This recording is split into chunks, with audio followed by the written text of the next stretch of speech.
Hello दोस्तों, स्वागत है आपका अपने यूट्यूब चैनल स्टडी अड्डा जीके के चैनल पर। आज हम इस वीडियो में संविधान से जुड़े 50 मोस्ट इम्पोर्टेंट आर्टिकल कवर करेंगे जो आपको आने वाले एग्जाम के लिए महत्वपूर्ण हो सकते हैं। तो वीडियो को ध्यान से देखना ना भूलिएगा। इस टॉपिक से आपको 100% आगामी परीक्षाओं में क्वेश्चन देखने को मिलेगा। आज के क्वेश्चन सारे सेलेक्टेड क्वेश्चन हैं, तो वीडियो को ध्यान से देखिएगा। अगर आप भी इस वीडियो को पूरा देख लेते हो तो मैं मानता हूँ कि आपका आर्टिकल से संबंधित कोई डाउट नहीं रहेगा। तो बिना देरी के करते हैं वीडियो को स्टार्ट। आपका पहला क्वेश्चन है, संविधान सभा द्वारा अंतिम रूप से पारित संविधान में कुल कितने अनुच्छेद और अनुसूचियां थीं? आपका महत्वपूर्ण क्वेश्चन होने वाला है क्वेश्चन नंबर ही पहला कि संविधान में कुल कितने अनुच्छेद और अनुसूचियां थीं?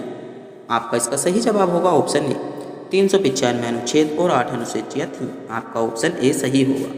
अगर आप भी इनमें से किसी क्वेश्चन का जवाब जानते हैं या सभी क्वेश्चनों का जवाब जानते हैं तो कमेंट बॉक्स में बताना ना भूलें। आपका अगला क्वेश्चन है, वर्तमान समय में भारतीय संविधान में गणना की दृष्टि से कुल कितने अनुच्छेद और अनुसूचियां हैं? आपका महत्वपूर्ण क्वेश्चन है क्वेश्चन नंबर 2। तो आपका सही जवाब हो जाएगा ऑप्शन बी, 395 अनुच्छेद और 12 अनुसूचियां। आपका सी ऑप्शन सही होगा। आपका अगला क्वेश्चन है क्वेश्चन नंबर 3 के वर्तमान समय में 2022 भारतीय संविधान में धाराओं की कुल संख्या कितनी है? आपका क्वेश्चन है कि वर्तमान समय में भारतीय संविधान में धाराओं की संख्या कुल कितनी है? आपका सही जवाब होगा ऑप्शन बी। ऑप्शन बी आपका सही जवाब होगा 395 धाराएं। वर्तमान में 395 धाराएं हैं, तो आपका बी सही जवाब होगा। आपका अगला क्वेश्चन है, इंडिया अर्थात भारत राज्यों का संघ होगा, यह किस संविधान में के किस आर्टिकल में किया गया है? आपके लिए क्वेश्चन नंबर 4 महत्वपूर्ण क्वेश्चन है कि भारत राज्यों का संघ होगा, यह किस संविधान में किया गया है, मतलब किस आर्टिकल में कहा गया है? तो आपका सही जवाब होगा ऑप्शन अनुच्छेद ए। आपका ऑप्शन ए में यह तथ्य कहा गया है। आपका अगला क्वेश्चन है, भारतीय संविधान में कुल कितनों अनुच्छेदों में नागरिकता संबंधी प्रावधान है? आपके लिए क्वेश्चन नंबर 5 महत्वपूर्ण क्वेश्चन हो सकता है कि नागरिकता संबंधी प्रावधान कितने आर्टिकलों में है? आपका सही जवाब होगा ऑप्शन डी, अनुच्छेद 5 से 11। आपका डी इसका सही जवाब होगा। अनुच्छेद 5 से 11 नागरिकता संबंधी प्रावधान है। आपका अगला क्वेश्चन है, भारतीय संविधान में किन अनुच्छेदों में नागरिकता संबंधी प्रावधान है? किन अनुच्छेदों में नागरिकता संबंधी प्रावधान है? आपका ऑप्शन होगा ऑप्शन बी, आर्टिकल 5 से 11 तक। आर्टिकल 5 या अनुच्छेद से 5 से 11 तक नागरिकता संबंधी प्रावधान है। आपका अगला क्वेश्चन है, महत्वपूर्ण क्वेश्चन है क्वेश्चन नंबर 7 कि निम्नलिखित में से किन अनुच्छेदों द्वारा भारतीय संविधान नागरिकों को मूल अधिकार निश्चितता प्रदान करता है? कि मूल अधिकार प्रदान भारतीय संविधान में कौन सा आर्टिकल करता है? आपका सही जवाब होगा अनुच्छेद 12 से 35 तक। आपका ऑप्शन ए सही होगा। अनुच्छेद 12 से 35 तक संविधान में मूल अधिकारों की निश्चितता प्रदान करता है। आपका अगला क्वेश्चन है क्वेश्चन नंबर 8 कि नौकरी और शैक्षणिक संस्थानों में समाज के कमजोर वर्गों के लिए आरक्षण का उपलब्ध केंद्र सरकार ने किस अनुच्छेद में दिया है? आपके लिए महत्वपूर्ण क्वेश्चन है क्वेश्चन नंबर 8। सेलेक्टेड क्वेश्चन है कि नौकरी और शैक्षणिक संस्थानों में कमजोर वर्गों को आरक्षण किस आर्टिकल में दिया गया है? तो आपका इसका सही जवाब क्या होगा? आपका सही जवाब होगा अनुच्छेद 16 में। अनुच्छेद 16 आपका सही जवाब होगा ऑप्शन सी। आपका सही जवाब होगा अनुच्छेद 16 में नौकरी और शैक्षण संबंधित कमजोर वर्गों को जो है वह आरक्षण दिया गया है। आपका अगला क्वेश्चन है, महत्वपूर्ण क्वेश्चन है, कौन से आर्टिकल में अस्पृश्यता का अंत दिया गया है? अस्पृश्यता का अंत कौन से आर्टिकल में दिया गया है? आपका सही जवाब होगा अनुच्छेद 17 में। अनुच्छेद 17 आपका विकल्प ए सही जवाब। आपका अगला क्वेश्चन है, भारतीय संविधान का कौन सा अनुच्छेद राष्ट्रपति पद के लिए पुनः निर्वाचन की योग्यता निर्धारित करता है? पुनः निर्वाचन की योग्यता कौन सा अनुच्छेद निर्धारित करता है?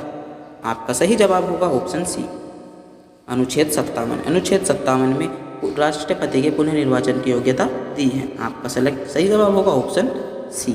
आपका अगला क्वेश्चन है क्वेश्चन नंबर 11 के किस अनुच्छेद के अंतर्गत भाषण एवं अभिव्यक्ति की स्वतंत्रता है? आपका क्वेश्चन है कि कौन सा अनुच्छेद भाषण या बोलने, किसी भी व्यक्ति से बोलने या बात करने की स्वतंत्रता देता है? आपका सही जवाब होगा ऑप्शन सी, अनुच्छेद 19 में। आपका अनुच्छेद 19 में बोलने की स्वतंत्रता है।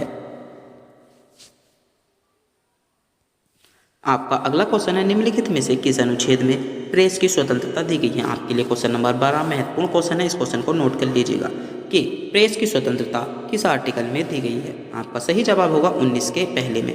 आपका ऑप्शन ए सही जवाब होगा, 19 के पहले में प्रेस की स्वतंत्रता दी गई है। आपका अगला क्वेश्चन है, मौलिक अधिकारों के अंतर्गत कौन सा अनुच्छेद बच्चों के शोषण से संबंधित है। बच्चों के शोषण से संबंधित कौन सा अनुच्छेद है। आपका इसका सही जवाब होगा ऑप्शन बी, अनुच्छेद 24 में। अनुच्छेद 24 में बच्चों के शोषण से संबंधित जानकारी दी गई है।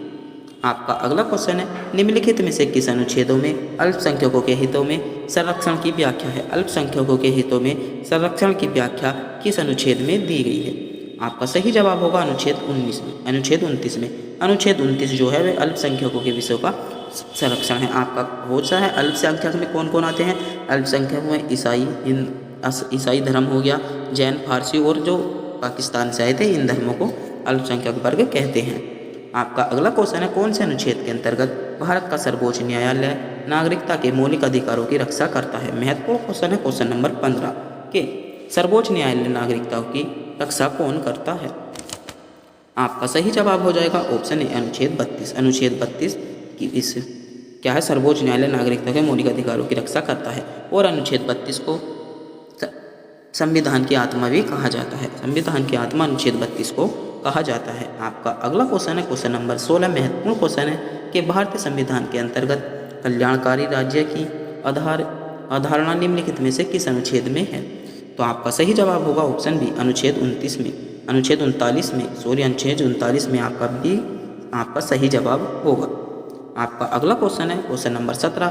भारतीय संविधान के अनुच्छेदों में राज्यों के नीति निर्देशक तत्वों का उल्लेख किस में है। राज्य के नीति निर्देशक तत्वों का उल्लेख किस में है। आपके लिए क्वेश्चन नंबर 17 महत्वपूर्ण क्वेश्चन है। तो आपका सही जवाब होगा अनुच्छेद 36 से 51। अनुच्छेद 36 से 51 आपका बी सही जवाब होगा। आपका अगला क्वेश्चन है, कौन सा अनुच्छेद राज्य सरकारों और ग्राम पंचायतों के गठन का निर्देश करता है। ग्राम पंचायतों और राज्य सरकारों के गठन का निर्देश कौन करता है। आपका सही जवाब होगा ऑप्शन डी, अनुच्छेद 40। अनुच्छेद 40। आपका अगला क्वेश्चन है, 42वें संविधान संशोधन द्वारा संविधान के किस अनुच्छेद में मौलिक कर्तव्यों को जोड़ा गया। किस अनुच्छेद में मौलिक कर्तव्यों को जोड़ा गया। आपका सही जवाब होगा ऑप्शन ए, 51 के ए में। 51 के ए में मौलिक कर्तव्यों को जोड़ा गया। आपके लिए महत्वपूर्ण क्वेश्चन था। और क्वेश्चन नंबर 20 आपके लिए अति महत्वपूर्ण क्वेश्चन होने वाला है कि किस अनुच्छेद के अंतर्गत कार्यपालिका की शक्ति राष्ट्रपति में निहित होगी। राष्ट्रपति में कार्यपालिका की शक्ति किस आर्टिकल में निहित होगी। आपका सही जवाब होगा अनुच्छेद 53 में। अनुच्छेद 53 में आपका ऑप्शन ए इसके लिए सही जवाब होगा। आपका अगला क्वेश्चन है क्वेश्चन नंबर 21। महत्वपूर्ण क्वेश्चन है, किस अनुच्छेद के अंतर्गत भारत के राष्ट्रपति पर महाभियोग लगाया जा सकता है, महाभियोग चलाया जा सकता है। तो आपका सही जवाब होगा अनुच्छेद 61। ऑप्शन सी आपका सही जवाब होगा। आपका अगला क्वेश्चन है, संविधान के किस अनुच्छेद में उपराष्ट्रपति पद का प्रावधान किया गया है। उपराष्ट्रपति पद का प्रावधान संविधान के किस अनुच्छेद में किया गया है। आपका सही जवाब होगा आर्टिकल 63 में या अनुच्छेद 63 में। आपका ऑप्शन डी इसका सही जवाब होगा। आपका अगला क्वेश्चन है, किस अनुच्छेद में मौलिक कर्तव्यों की चर्चा की गई है। मौलिक कर्तव्यों की चर्चा किस अनुच्छेद में की गई है। आपका सही जवाब होगा अनुच्छेद 51 के ए में। अनुच्छेद 51 के ए में मौलिक कर्तव्यों की चर्चा की गई है। आपका सी जवाब इसका आपका सी ऑप्शन सही होगा। आपका अगला क्वेश्चन है क्वेश्चन नंबर 24। महत्वपूर्ण क्वेश्चन है कि मंत्रीगण सामूहिक रूप से लोकसभा के प्रति उत्तरदायी हैं, संविधान के किस अनुच्छेद के अंतर्गत कहा गया है। आपका सही जवाब होगा अनुच्छेद 75 के तहत। अनुच्छेद 75 में यह बात की गई है। आपका ऑप्शन ए इसके लिए सही जवाब होगा। आपका अगला क्वेश्चन है, संविधान का कौन सा अनुच्छेद मंत्री परिषद के गठन के बारे में आधारभूत नियम निर्धारित करता है। मंत्री परिषद के गठन के बारे में आधारभूत नियम कौन सा अनुच्छेद निर्धारित करता है। आपका सही जवाब होगा अनुच्छेद 75। अनुच्छेद 75 ऑप्शन ए आपका सही होगा। अगर आप भी हमारे चैनल पर नए हो तो चैनल को सब्सक्राइब और वीडियो को लाइक करना ना भूलें। आपका अगला क्वेश्चन है, निम्नलिखित में से कौन सा अनुच्छेद भारत के महान्यायवादी की नियुक्ति से संबंधित है। भारत के महान्यायवादी की नियुक्ति से संबंधित कौन सा अनुच्छेद है। आपका सही जवाब होगा अनुच्छेद 76। अनुच्छेद 76 ऑप्शन आपका सही सी जवाब होगा। आपका अगला क्वेश्चन है, संविधान के किस अनुच्छेद के तहत राष्ट्रपति लोकसभा को भंग कर सकता है। राष्ट्रपति लोकसभा को भंग किस अनुच्छेद में कर सकता है? आपका सही जवाब होगा अनुच्छेद 85। ऑप्शन बी इसका आपका राइट जवाब होगा। आपका अगला क्वेश्चन है, किस अनुच्छेद के द्वारा संसद और संयुक्त बैठक का प्रावधान किया गया है? संसद और संयुक्त बैठक का प्रावधान किस अनुच्छेद में किया गया है? आपका सही जवाब होगा अनुच्छेद 108 में। किसमें? अनुच्छेद 108 में। ऑप्शन बी आपका इसका करेक्ट जवाब होगा। आपका अगला क्वेश्चन है, संविधान के किस अनुच्छेद में धन विधेयक की परिभाषा दी गई है? धन विधेयक की परिभाषा किस अनुच्छेद में दी गई है? आपके लिए महत्वपूर्ण क्वेश्चन है, तो आपका सही जवाब होगा अनुच्छेद 110 में। आपका सी जवाब सही होगा। अनुच्छेद 110 में धन विधेयक की परिभाषा दी गई है। आपका अगला क्वेश्चन है, कौन सा अनुच्छेद संसद के दो अधिवेशनों के बीच 6 माह के अंतर्गत निर्धारण करता है? आपका सही जवाब क्या होगा? आपका सही जवाब होगा अनुच्छेद 85। अनुच्छेद 85 आपका बी इसका आपका सही जवाब होगा। आपका अगला क्वेश्चन है, महत्वपूर्ण क्वेश्चन है, क्वेश्चन नंबर 31 के लोकसभा एवं राज्यसभा के संयुक्त अधिवेशन के विषय में प्रावधान संविधान के किस अनुच्छेद में किया गया है? कि संविधान के किस अनुच्छेद में अधिवेशन के विषय में प्रावधान किया गया है? आपका सही जवाब होगा अनुच्छेद 108 में। इसमें किया गया अनुच्छेद 108 में। आपका ए जो ऑप्शन है आपके लिए सही जवाब होगा। आपका अगला क्वेश्चन है, क्वेश्चन नंबर 32 महत्वपूर्ण क्वेश्चन होने वाला है कि कौन सा अनुच्छेद भारत के सचित कोष से संबंधित है? भारत के सचित कोष से संबंधित कौन सा अनुच्छेद है? आपका सही जवाब होगा उपयुक्त सभी। ऑप्शन डी आपका सही जवाब होगा। अनुच्छेद 12 के 29 में भी, अनुच्छेद 146 के 3 और अनुच्छेद 148 के 6, इन तीनों में ही सचिव कोष से संबंधित जानकारी दी गई है। आपका अगला क्वेश्चन है, क्वेश्चन नंबर 33 भारतीय संविधान का कौन सा अनुच्छेद भारत के राष्ट्रपति में अध्यादेश जारी करने की शक्ति देता है? अध्यादेश जारी करने की शक्ति कौन सा आर्टिकल देता है? आपका सही जवाब क्या होगा? आपका सही जवाब होगा अनुच्छेद 123। अनुच्छेद 123 राष्ट्रपति को अध्यादेश जारी करने की शक्ति देता है। आपका ए जो होगा इसका सही जवाब होगा। आपका अगला क्वेश्चन है, संविधान के किस अनुच्छेद में सर्वोच्च न्यायालय के न्यायाधीश पर महाभियोग चलाया जा सकता है? सर्वोच्च न्यायालय के न्यायाधीश पर महाभियोग किस आर्टिकल में चलाया जा सकता है? आपका सही जवाब होगा अनुच्छेद 124 में। अनुच्छेद 124 में आपका सी इसका करेक्ट जवाब होगा। आपका अगला क्वेश्चन है, राष्ट्रपति सर्वोच्च न्यायालय से संबंधित किस अनुच्छेद के अंतर्गत परामर्श ले सकता है? राष्ट्रपति सर्वोच्च न्यायालय से संबंधित किस अनुच्छेद में परामर्श ले सकता है? परामर्श की शक्ति किस अनुच्छेद में है? आपका सही जवाब होगा अनुच्छेद 143 में। अनुच्छेद 143 में बी आपका इसका सही जवाब होगा। आपका अगला क्वेश्चन है, क्वेश्चन नंबर 36 कि संविधान के किस अनुच्छेद में सर्वोच्च न्यायालय अपने द्वारा सुनाए गए आदेश को पुनः वापस कर सकता है? तो आपका कौन सा सही जवाब होगा?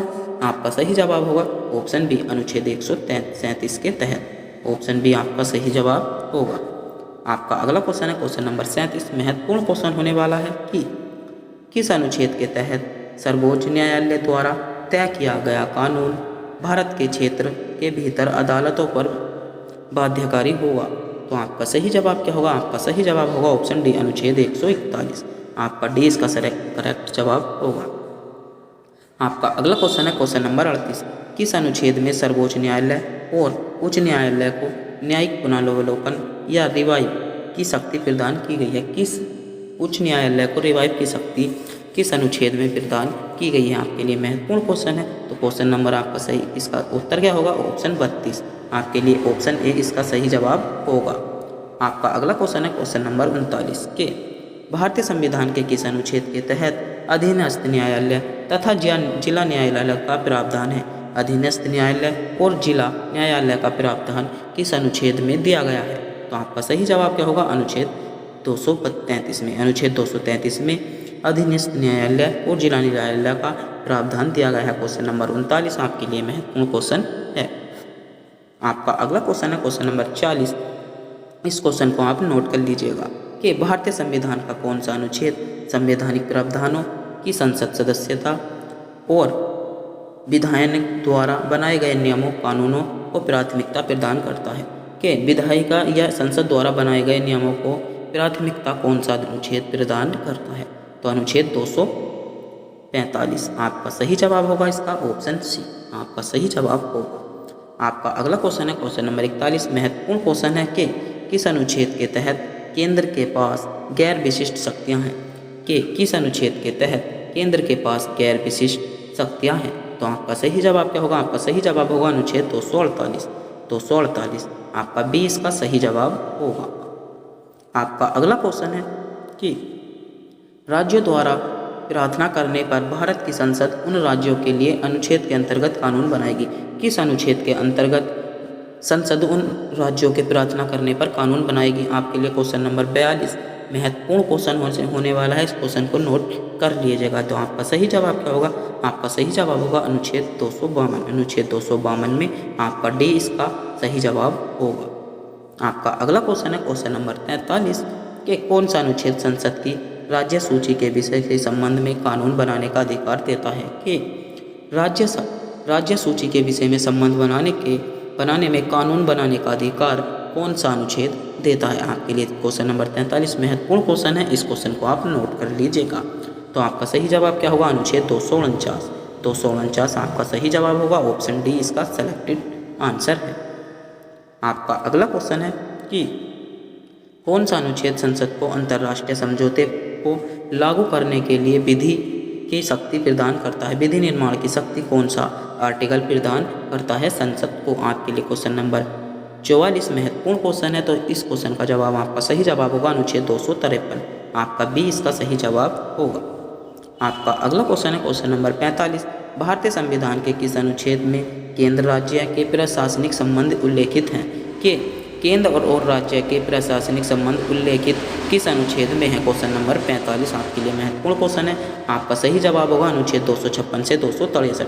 आपका ए इसका सही जवाब होगा।